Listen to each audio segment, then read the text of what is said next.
Sea food বেশ exotic ও সুস্বাদু একটি খাবার যা সময়ের সাথে সাথে এক্সপেন্সিভ খাবারের ক্যাটাগরিতে স্থান করে নিয়েছে।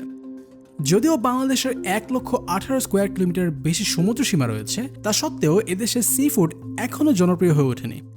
যার অন্যতম কারণ হিসেবে বলা যায় বাংলাদেশে মানুষের নদীর মাছই বেশি প্রেফার করে।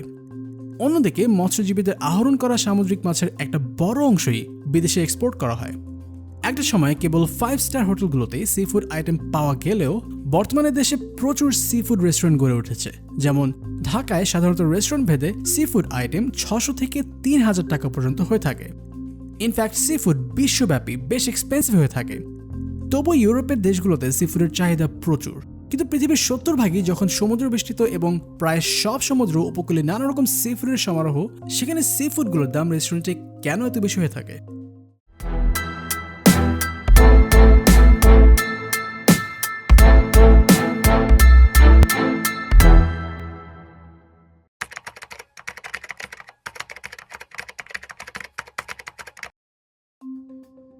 সি ফুড বলতে আমরা সাধারণত সামুদ্রিক মাছ, কাঁকড়া, স্কুইড, অক্টোপাস ইত্যাদিকেই বুঝি।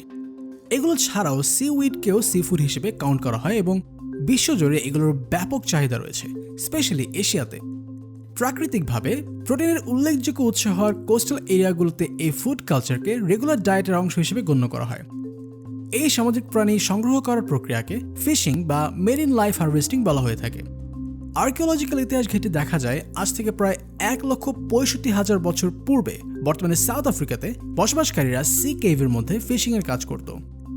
1800 শতাব্দীর শুরুর দিকে পশ্চিমা বিশ্বে ওয়েস্টার্নের জনপ্রিয়তা উত্তরোত্তর বৃদ্ধি পাচ্ছিল। 1826 সালে আমেরিকার বোস্টনে ইউনিয়ন অয়েস্টার হাউস নামে প্রথম সি ফুড রেস্টুরেন্ট প্রতিষ্ঠা করা হয়। বিশ্বের মোস্ট এক্সপেন্সিভ ও লাক্সারি ফুডগুলোর মধ্যে সি ফুড অন্যতম।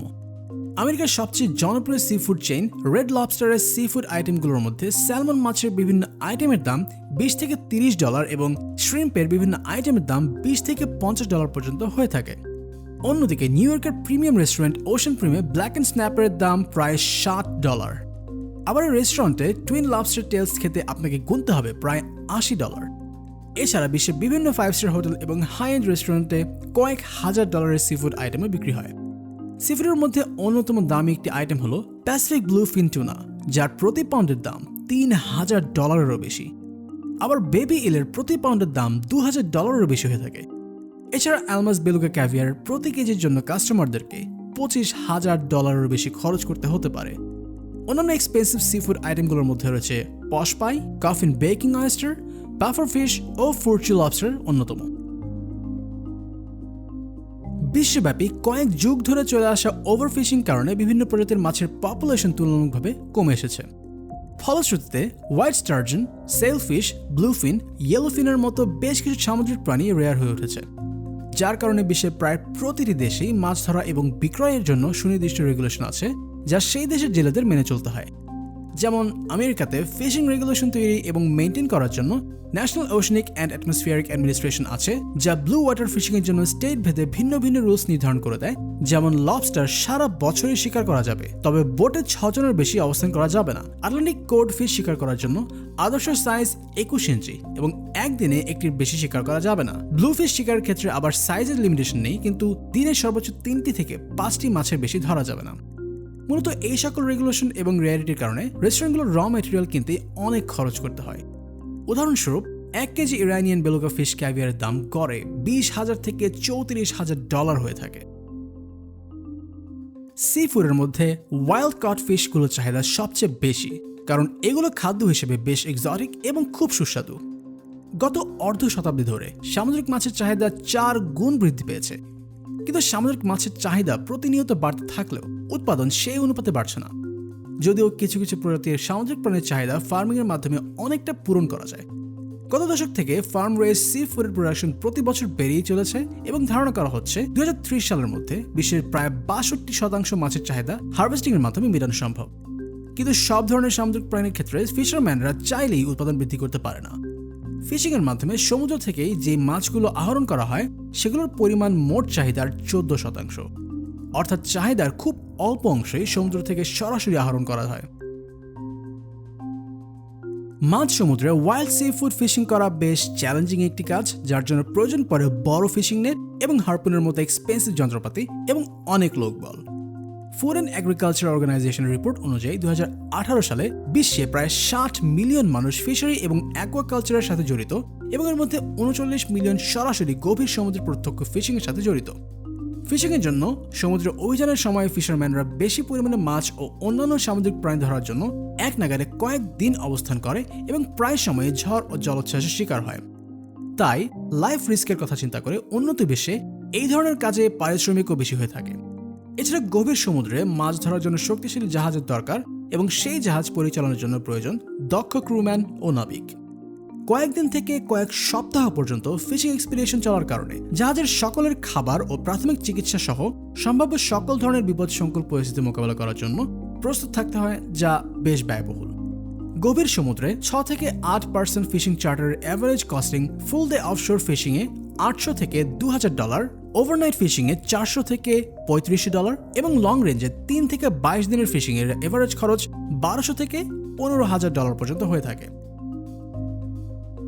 সামুদ্রিক প্রাণীগুলো ন্যাচারাল হ্যাবিটেটের বাইরে অল্প কিছুক্ষণ থাকলেই কোয়ালিটি হারাতে থাকে বিধায় স্বাদ কমে যেতে থাকে এবং কিছু কিছু প্রজাতি ব্যাকটেরিয়ায় সংক্রমিত হয়ে নষ্ট হয়ে যেতে পারে। তাই এগুলোকে সঠিকভাবে সংরক্ষণ করা বেশ চ্যালেঞ্জিং একটি কাজ। কোস্টাল এরিয়াগুলোতে এই কাজটি করা সহজ হলেও অন্যান্য অঞ্চলে 24 ঘন্টা টাইমলাইনে এগুলোকে ডেলিভারি করা অনেক ক্ষেত্রে সম্ভব হয় না। এই জন্য অন্যান্য দেশে ডেলিভারির সময় মাছগুলোকে একটি ট্রপিক্যাল সল্ট ওয়াটার ট্যাঙ্কের মধ্যে নির্দিষ্ট টেম্পারেচার এবং পিএইচ কন্ট্রোল এনভায়রনমেন্টে বজায় রাখার মাধ্যমে মাছগুলোর ন্যাচারাল লিভিং এনভায়রনমেন্ট রেপ্লিকেট করে ট্রান্সপোর্ট করা হয়।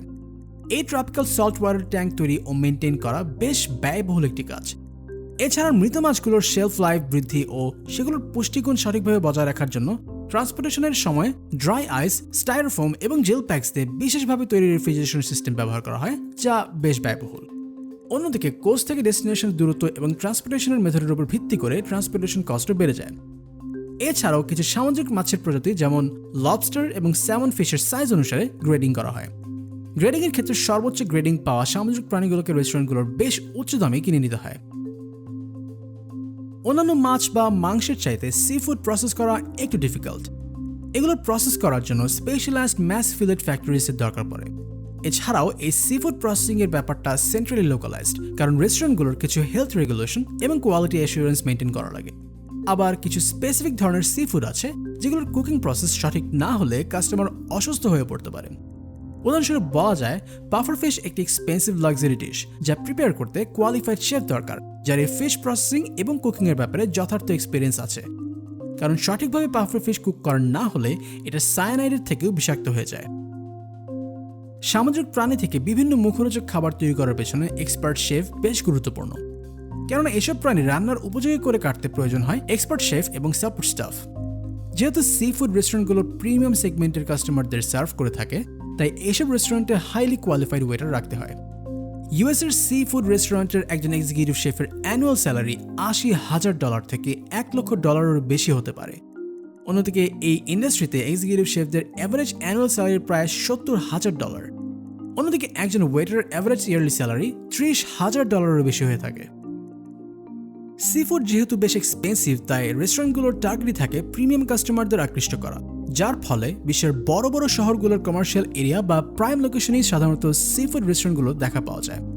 এই ধরনের লোকেশনে রেস্টুরেন্ট স্থাপনের জন্য রেন্টের পেছনে অনেক ব্যয় করতে হয়।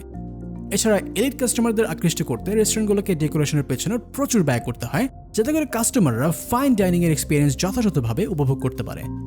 এছাড়া সি ফুড সাধারণত অন ডিমান্ড কুক করে দেওয়া হয়, তাই রেস্টুরেন্টগুলোতে মেনুতে থাকা সি ফুড আইটেমগুলোর প্রতিদিন একটি নির্দিষ্ট পরিমাণে স্টক করে রাখতে হয়, যার জন্য দরকার পড়ে হাই এন্ড রেফ্রিজারেশন ফ্যাসিলিটি এবং রান্নার জন্য হাই এন্ড কিচেন অ্যাপ্লায়েন্স সেটআপের প্রয়োজন পড়ে। যে ধরনের সেটআপ করা রেস্টুরেন্টের জন্য বেশ ব্যয়বহুল, যা সি ফুডের ওভারঅল দামেও ইফেক্ট ফেলে।